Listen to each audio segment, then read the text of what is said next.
संतोषी माता की जय। आइए आज के वीडियो में हम संतोषी माता की व्रत कथा का श्रवण करेंगे। संतोषी माता की कथा का श्रवण करने के लिए आप हाथ में थोड़ा सा भुना हुआ चना और गुड़ रखें और एक शुद्ध देसी घी का दीपक संतोषी माता की प्रतिमा के सामने जलाकर कथा का श्रवण करें। आइए अब कथा का श्रवण करते हैं। एक बुढ़िया थी, उसके 7 बेटे थे, 6 कमाने वाले थे, एक निकम्मा था। बुढ़िया माँ 6 पुत्रों की रसोई बनाती, भोजन कराती और पीछे से जो कुछ बचता तो 7वें को देती थी। 7वां पुत्र बहुत सीधा साधा था, मन में कुछ विचार ना करता था। एक दिन वह अपनी बहू से बोला, देखो मेरी माता का मुझ पर कितना प्रेम है। वह बोली, क्यों नहीं, सबका जूठा बचा हुआ तुमको जो खिलाती है। वह बोला, ऐसा हो ही नहीं सकता, मैं जब तक अपनी आँखों से ना देखूं मान नहीं सकता। बहू ने हंसकर कहा, तुम देख लोगे तब तो मानोगे। कुछ दिन बाद एक बड़ा त्यौहार आया। घर में अनेक प्रकार के व्यंजन और चूरमा के लड्डू बने। वह जांचने को सिर दर्द का बहाना कर पतला कपड़ा सिर पर ओढ़कर रसोई घर में सो गया और कपड़े में से सब देखता रहा। 6 भाई भोजन करने आए। उसने देखा माँ ने उनके लिए सुंदर सुंदर आसन बिछाए, 7 प्रकार की रसोई परोसी है। वह आग्रह करके उन्हें जिमाती है। वह देखता रहा। 6 भाई भोजन कर उठे। तब माँ ने उनकी जूठी थालियों में से लड्डुओं के टुकड़ों को उठाया और एक लड्डू बनाया। जूठन साफ कर उसकी माँ ने पुकारा, उठ बेटा, 6 भाई भोजन कर गए, अब तू ही बाकी है, उठना, कब खाएगा। वह कहने लगा, माँ मुझे भोजन नहीं करना, मैं परदेश जा रहा हूँ। माता ने कहा, कल जाता हो तो आज ही चला। ऐसा सुनकर वह माँ से बोला, हाँ हाँ मैं आज ही जा रहा हूँ। यह कहकर वह घर से निकल गया। चलते समय बहू की याद आई। वह गौशाला में कंडे थाप रही थी। उसके पास जाकर बोला, हम जावे परदेश को, आवेंगे कुछ काल, तुम रहियो संतोष से, धर्म आपनो पाल। वह बोली, 2 निशानी आपनी, देख धरूं मैं धीर, सुधिमति हमरी विसारियो, रखियो मन गंभीर। वह बोला, मेरे पास तो कुछ नहीं है, यह अंगूठी है, सोले और अपनी कुछ निशानी मुझे दे। वह बोली, मेरे पास देने के लिए कुछ भी नहीं है। वह कंडे थाप रही थी। उसने कहा, यह गोबर भरा हाथ है। उसने उसकी पीठ पर वह गोबर लगे हाथ से थाप मार दी। वह चल दिया। चलते चलते दूर देश में पहुंचा। वहाँ पर एक साहूकार की दुकान थी। वहाँ जाकर वह बोला, सेठ जी मुझे नौकरी पर रख लो। साहूकार को ज़रूरत थी, सो उसे साहूकार ने नौकरी पर रख लिया। उसने पूछा, सेठ जी कितने पैसे मिलेंगे? तो साहूकार ने कहा, काम देखकर दाम मिलेंगे। उसे साहूकार की नौकरी मिल गई। वह सवेरे 7 बजे से रात तक काम करने लगा। कुछ दिन में दुकान का लेन देन, हिसाब किताब, ग्राहकों को माल बेचना, सारा काम संभालने लगा। साहूकार के 7-8 नौकर थे। वे सब चक्कर खाने लगे कि यह तो बहुत होशियार बन गया है। सेठ ने भी काम देखा और 3 महीने में ही उसे आधे मुनाफे का साझीदार बना लिया। 12 वर्ष में वह नामी सेठ बन गया और मालिक सारा कारोबार उस पर छोड़कर बाहर चला गया। इधर बहू पर क्या बीती वह सुनो। सास ससुर उसे बहुत दुख देने लगे।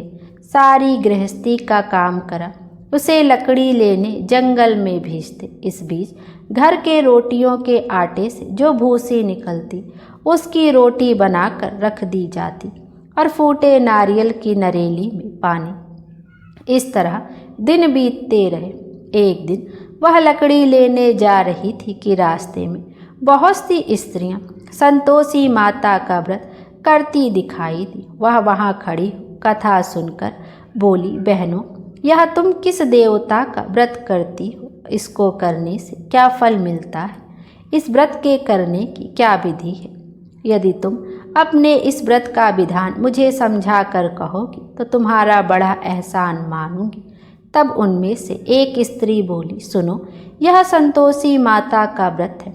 इसको करने से निर्धनता, दरिद्रता का नाश होता है, लक्ष्मी आती है, मन की चिंताएं दूर होती है, घर में सुख होने से मन को प्रसन्नता और शांति मिलती है, निपुत्र को पुत्र मिलता है, पति बाहर गया हो तो शीघ्र आ जाता है, कुंवारी कन्या को मनपसंद वर मिलता है, राजद्वार में बहुत दिनों से मुकदमा चलता हो तो खत्म हो जाता है, कलह कलेश की निवृत्ति हो, सुख शांति हो, घर में धन जमा हो, पैसा जायदाद का लाभ होता है, रोग दूर हो जाता है तथा और भी मन में जो कुछ कामना हो सब संतोषी माता की कृपा से पूरा हो जाता है, इसमें संदेह नहीं। वह पूछने लगी, यह व्रत कैसे किया जाए, यह भी बताओ तो बड़ी कृपा होगी। स्त्री कहने लगी, 1.25 रुपये का गुड़ चना लेना, इच्छा हो तो 5.25 रुपये का लेना या अपनी सहूलियत अनुसार लेना, बिना परेशानी श्रद्धा और प्रेम से जितना भी बन सके सवाया लेना। 5.25 पैसे से 5.25 आने तथा इससे भी जाता और भक्ति अनुसार गुड़ और चना ले। हर शुक्रवार को निराहार रहे, कथा कहना सुनना, इसके बीच क्रम टूटे नहीं, लगातार नियम पालन करना।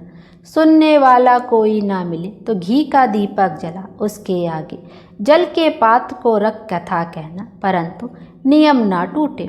जब तक कार्य सिद्ध ना हो नियम पालन करना और कार्य सिद्ध हो जाने पर व्रत का उद्यापन करना। 3 मास में माता पूरा फल प्रदान करती। यदि किसी के खोटे ग्रह हों तो माता 1 वर्ष में अवश्य कार्य को सिद्ध करती। कार्य सिद्ध होने पर ही उद्यापन करना चाहिए, बीच में नहीं। उद्यापन में 2.5 सेर आटे का खाजा तथा इसी परिमाण से खीर तथा चने का साग करना। 8 लड़कों को भोजन कराना। जहाँ तक मिले देवर जेठ भाई बंधु कुटुंब के लड़के लेना, ना मिले तो रिश्तेदारों और पड़ोसियों के लड़के बुला उन्हें भोजन कराना। यथाशक्ति दक्षिणा दे। माता का नियम पूरा करना। उस दिन घर में कोई खटावी ना खावे।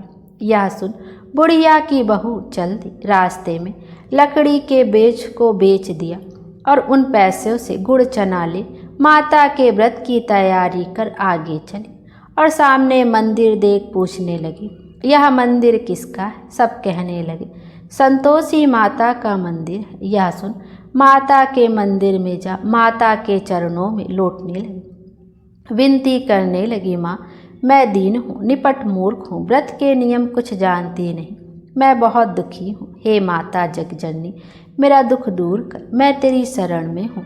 माता को दया आई।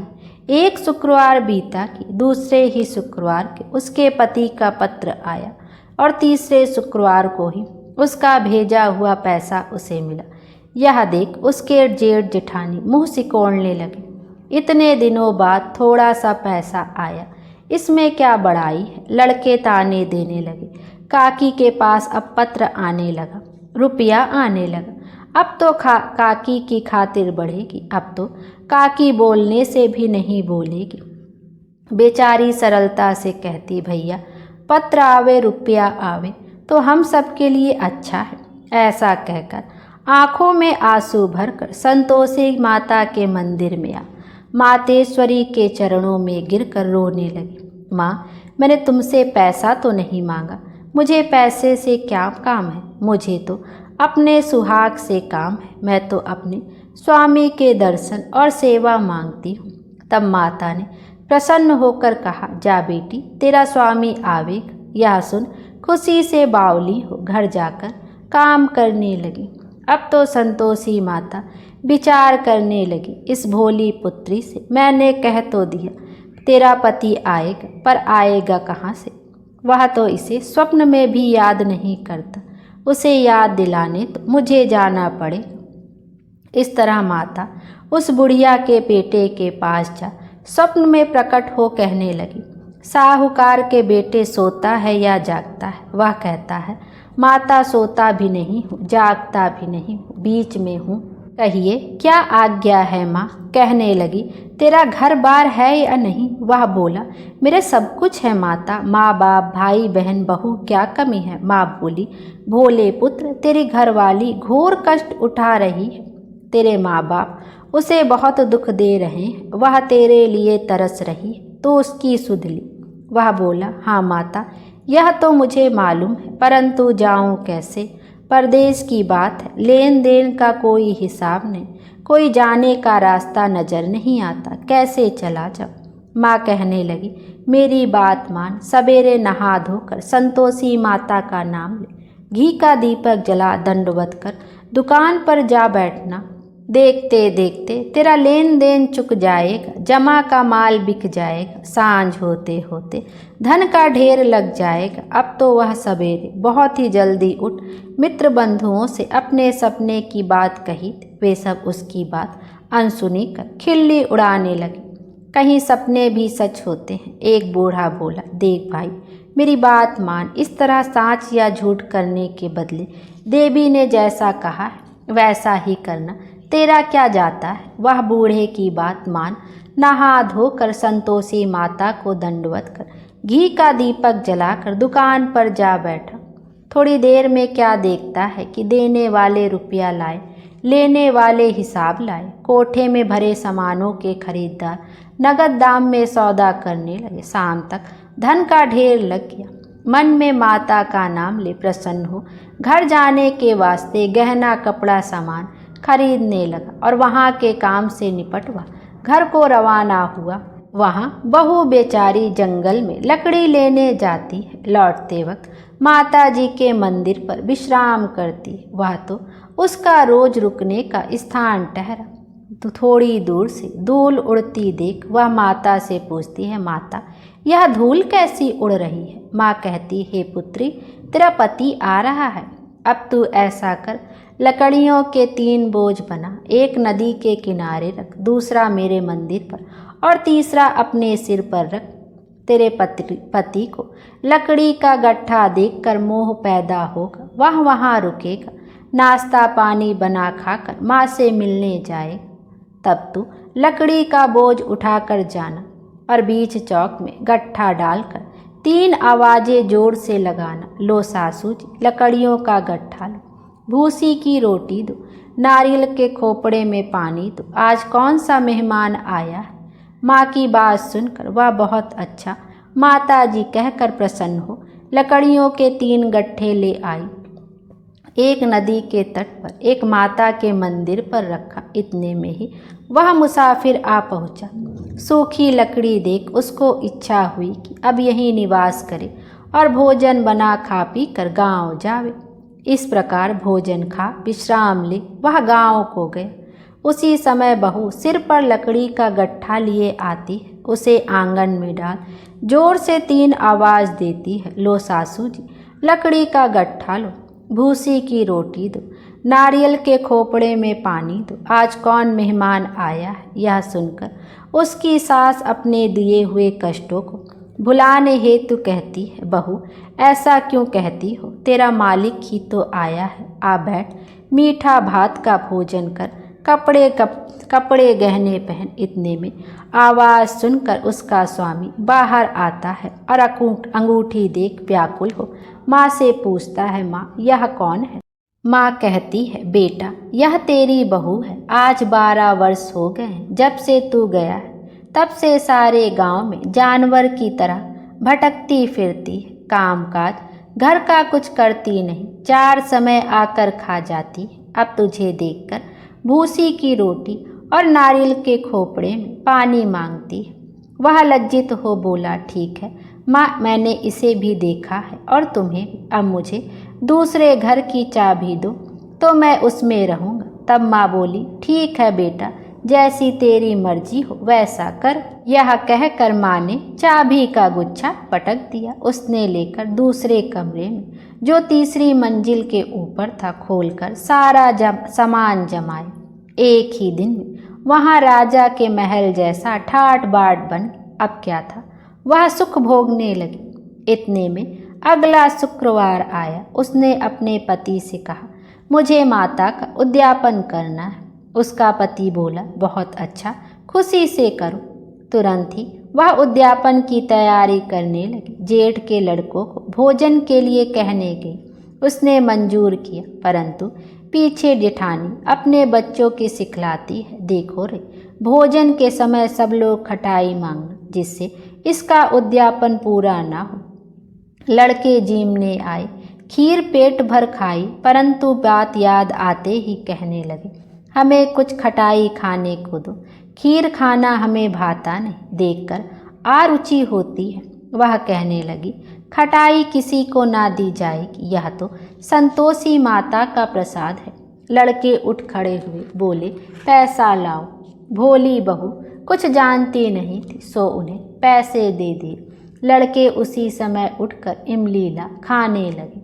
यह देख बहू पर माता जी ने कोप किया। राजा के दूत उसके पति को पकड़ कर ले। जेठ जेठानी मनमाने खोटे वचन कहने लगे, लूट लूट कर धन इकट्ठा कर लाया था, सो राजा के दूत उसे पकड़ कर ले गए हैं। अब सब मालूम पड़ जाए जब जेल की हवा खाए। बहू से यह वचन सहन नहीं हुआ। रोती रोती माता के मंदिर में गई और कहने लगी, माता तुमने यह क्या किया? हंसा कर क्यों रुलाने लगी? माता बोली, पुत्री तूने उद्यापन करके मेरा व्रत भंग किया है, इतनी जल्दी सब बातें भुला दी। वह कहने लगी, माता भूली तो नहीं, ना कुछ अपराध किया, मुझे तो लड़कों ने भुलावे में डाल दी, मैंने भूल से उन्हें पैसे दे दी, मुझे क्षमा करो माँ। माँ बोली, ऐसी भी कहीं भूल होती है? वह बोली, माँ मुझे माफ़ कर दो, मैं फिर तुम्हारा उद्यापन करूँ। माँ बोली, अब भूल मत करना। वह बोली, अच्छा माँ, अब भूल नहीं होगी, अब बताओ वे कैसे आवेंगे? माँ बोले, पुत्री जा, तेरा मालिक तुझे रास्ते में ही आता मिले। वह निकली, रास्ते में पति आता मिला। उसने पूछा, तुम कहाँ गए थे? वह कहने लगा, इतना धन जो कमाया है उसका टैक्स राजा ने मांगा था, वह भरने गया था। वह प्रसन्न हो बोली, भला हुआ, अब घर चलो। कुछ दिन बाद फिर शुक्रवार आया। वह बोली, मुझे माता का उद्यापन करना है। पति ने कहा, करो। वह फिर जेठ के लड़कों से भोजन को कहने लगी। जेठानी ने एक दो बातें सुनाई और लड़के को सिखा दिया कि तुम पहले ही खटाई मांगना। लड़के गए, खाने से पहले ही कहने लगे, हमें खीर खाना नहीं भाता, जी बिगड़ता है, कुछ खटाई खाने को दो। बहू बोली, खटाई खाने को नहीं मिलेगी, खाना हो तो खाओ। यह कहकर ब्राह्मणों के लड़कों को लाकर भोजन कराने लगे। यथाशक्ति दक्षिणा की जगह एक एक फल उन्हें दिया। इससे संतोषी माता प्रसन्न हुई। माता की कृपा होते ही 9वें मास उसको चंद्रमा के समान सुंदर पुत्र प्राप्त हुआ। पुत्र को लेकर प्रतिदिन माता जी के मंदिर को जाने लगी। माँ ने सोचा कि रोज आती है, आज क्यों ना मैं ही उसके घर चलूं, इसका उसारा देखूं तो सही। यह विचार कर माता ने भयानक रूप बनाया।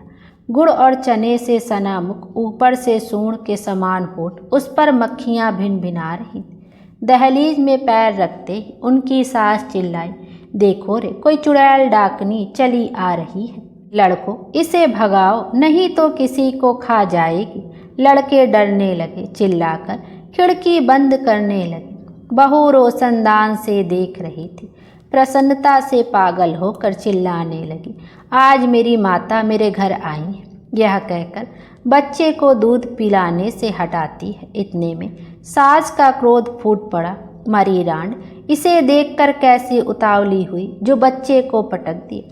इतने में माँ के प्रताप से जहाँ देखो वहाँ लड़के ही लड़के नजर आने लगे। बहू बोली, माँ जी, मैं जिनका व्रत करती हूँ या वही संतोषी माता है। इतना कह झट से सारे घर के किवाड़ खोल दिए। सबने माता के चरण पकड़ लिए और विनती कर कहने लगे, हे माता, हम मूर्ख हैं, हम अज्ञानी हैं, तुम्हारे व्रत की विधि हम नहीं जानते, तुम्हारा व्रत भंग कर हमने बड़ा अपराध किया है। हे माता, आप हमारे अपराध को क्षमा करो। इस प्रकार माता प्रसन्न हुई। हे माता, बहू को जैसा फल दिया वैसा सबको देना। जो यह कथा सुने या पढ़े उसके मनोरथ पूर्ण हो। बोलो संतोषी माता की जय। एक दोहा है, ग्रंथ करोड़न में कहा, ये है सबका सार, ब्रह्मा सत्य जग झूठ, जीव ही ब्रह्मा निहार। जीव से ही जीवित जगत, माया खेलत खेल, ब्रह्मा रूप पहचान लो, कटे जगत की जेल। बोलिए संतोषी माता की जय। आइए अब संतोषी माता की आरती का भी श्रवण करते हैं। मैं तो आरती उतारूं रे संतोषी माता की, मैं तो आरती उतारूं रे संतोषी माता की।